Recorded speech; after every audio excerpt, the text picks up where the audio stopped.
बिस्मिल्लाहिर्रहमानिर्रहीम। अस्सलामु अलैकुम वरहमतुल्लाहि वबरकातुहू। जहन्नुम कब रोती है?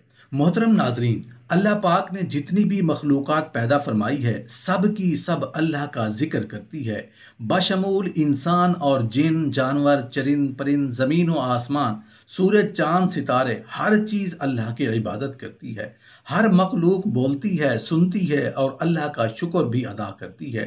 और जब एक मखलूक पर किसी दूसरी मखलूक की तरफ से कोई जुल्म किया जाए तो वो अल्लाह से शिकवा शिकायत भी करती है। इसी तरह जन्नत और जहन्नम भी अल्लाह की पैदा करदा मखलूक़ात में से हैं। जन्नत को जब खुशी मिलती है तो वो अल्लाह का शुक्र अदा करती है और नेक बंदों की अल्लाह से ख्वाहिश ज़ाहिर करती है। धरती यानी ज़मीन को ही ले लीजिए, बोलती भी है, सुनती भी है, खुशी गमी को भी महसूस करती है और उसका इजहार भी करती है। रसूलुल्लाह सल्लल्लाहु अलैहि वसल्लम ने फरमाया, दो मौके ऐसे हैं कि जिन पर ज़मीन रोती है। पहला मौका ये है कि जब नाहक किसी का खून बहाया जाता है, मकतूल का कतरा ज़मीन पर गिरते ही ज़मीन पुकारती है, इलाही मुझे इजाज़त दे ताकि मैं कातिल को अभी निकल जाऊं।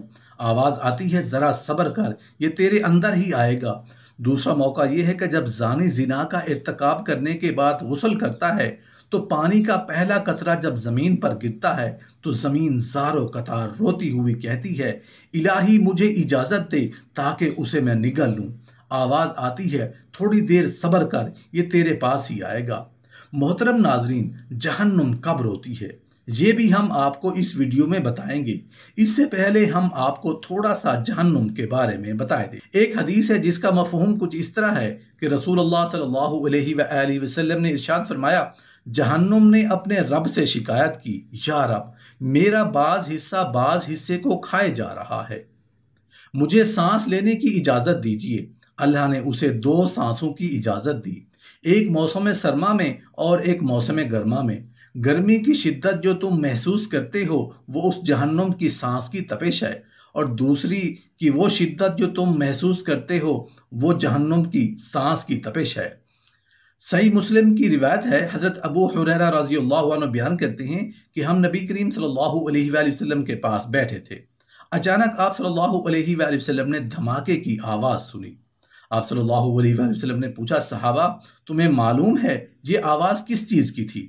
हमने कहा, अल्लाह और उस अल्लाह का रसूल सल्लल्लाहु अलैहि वसल्लम ही ज़्यादा जानते हैं। आप सल्लल्लाहु अलैहि वसल्लम ने फरमाया, ये उस पत्थर के गिरने की आवाज़ थी जो आज से 70 साल पहले जहन्नुम में फेंका गया था और अब जहन्नुम की तह में पहुंचा है।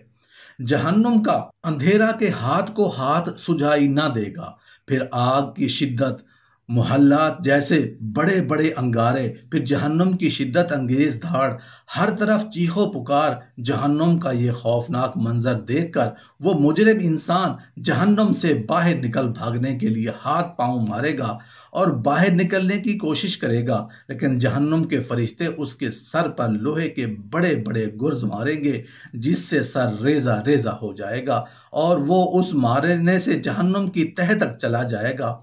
आतिश जहन्नुम की शिद्दत एक सी नहीं बल्कि अहले जहन्नुम के आमाल के लिहाज से मुख्तलिफ होगी।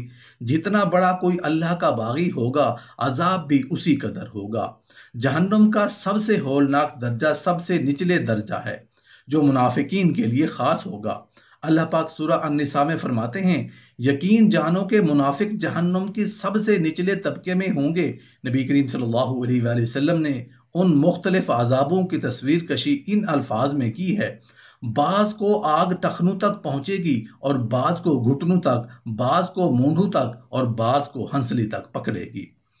कायनात का रब हमें बताता है कि जब जहन्नुम दोज़खियों को दूर से अपनी तरफ आते हुए देखेगी तो गुस्से से बिफर जाएगी और धाड़ेगी।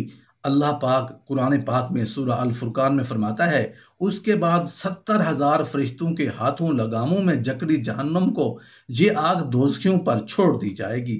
अल्लाह पाक कुरान पाक में सूरह अल मुल्क में फरमाता है, जब वो जहन्नुम में फेंके जाएंगे तो उसके धाड़ने की खौफनाक आवाज़ सुनेंगे और वो जोश खा रही होगी और शिद्दत गज़ब से फटी जा रही होगी। जहन्नुम में अल्लाह की मखलूक है जो देखती है, सुनती है, बोलती है और शिकायत करती है। नबी करीम सल्लल्लाहु अलैहि वसल्लम का फरमान है, روز قیامت آگ کے اندر سے ایک گردن اٹھے گی جس کی دو آنکھیں ہوں گی جو دیکھ رہی ہوگی، سننے والے دو کان ہوں گے، وہ زبان سے بول کر کہے گی آج مجھے تین قسم کے لوگوں سے نمٹنا ہے، ہر سرکش جابر، غیر اللہ کی پرستش کرنے والا اور تصاویر بنانے والے۔ اے غفلت کی نیند سونے والے، دیکھ کتنا ہولناک انجام ہے جس سے اللہ کا باغی دوچار ہوگا، کتنا وحشت ناک ہوگا یہ ٹھکانہ جو فاسق و فاجر کا جائے قرار ہوگا۔ اے ہوش مند، کیا اب بھی تجھے سوچ نہیں آئے گی؟ اے غفلت شعار، کیا اب بھی تو بیدار نہیں ہوگا؟ اے عقل مند سوچ کر، اے غافل ہوش کر، اے موت سے غافل، اب تقدیر تجھے موت کی دہلیز پر لے آئی ہے، اب بڑھاپے کے بعد کس چیز کا انتظار کر رہے ہو؟ اگر آنکھ حقیقت کو دیکھنے سے غافل ہے تو دل کی آنکھ کھلوا کر کے دیکھے، تیرے سامنے جہنم ہے، وہ اندھیری رات سے زیادہ سیاہ ہوگی، جب ظالموں کو دیکھے گی تو غصہ سے دھاڑے گی، پھر گوشت پوشت سب کچھ چاٹ جائے گی اور کچھ بھی باقی نہیں چھوڑے گی۔ اگر کوئی بھی چیز تجھے نصیحت کے لیے نہ ہوتی تو صرف موت ہی تیرے لیے عبرت اور لذت آفرینوں سے دشت کشی کے لیے کافی تھی۔ بعض اسلاف نے کہا ہے کہ اہل جہنم کے پورے جسم کو سخت تانبے کے لباس سے ڈھانپ دیا جائے گا، جس کی وجہ سے ان کا سانس اندر ہی اندر گھٹ جائے گا، پھر ان پر جہنم کی دھاڑتی ہوئی آگ چھوڑ دی جائے گی اور جہنم کے دروازے ان پر بند کر دیے جائیں گے اور رب الارباب ان پر سخت غضبناک ہوں گے۔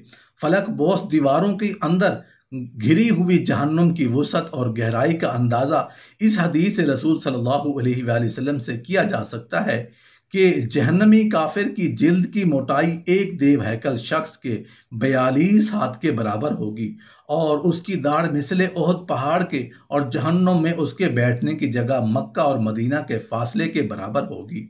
لوگوں، ایک جہنمی انسان کے حدود اربع کا یہ حال ہے تو پھر اربوں خربوں انسانوں کو دبوچ لینے والی جہنم کی وسعت کس قدر ہوگی، نیز جہنم کی گہرائی کتنی ہوگی؟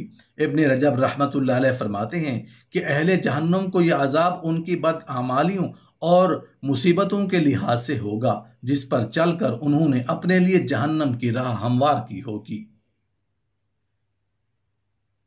چنانچہ سورۃ الانعام میں فرمان الہی ہے، ہر شخص کا درجہ اس کے عمل کے لحاظ سے ہے اور تمہارا رب لوگوں کے اعمال سے بے خبر نہیں، اور ہر شخص کو اس کے عمل حساب سے پورا پورا بدلہ دیا جائے گا، کبیرہ گناہ کے مرتکب کو اسی حساب سے اور صغیرہ گناہ کے مرتکب کو اسی حساب سے۔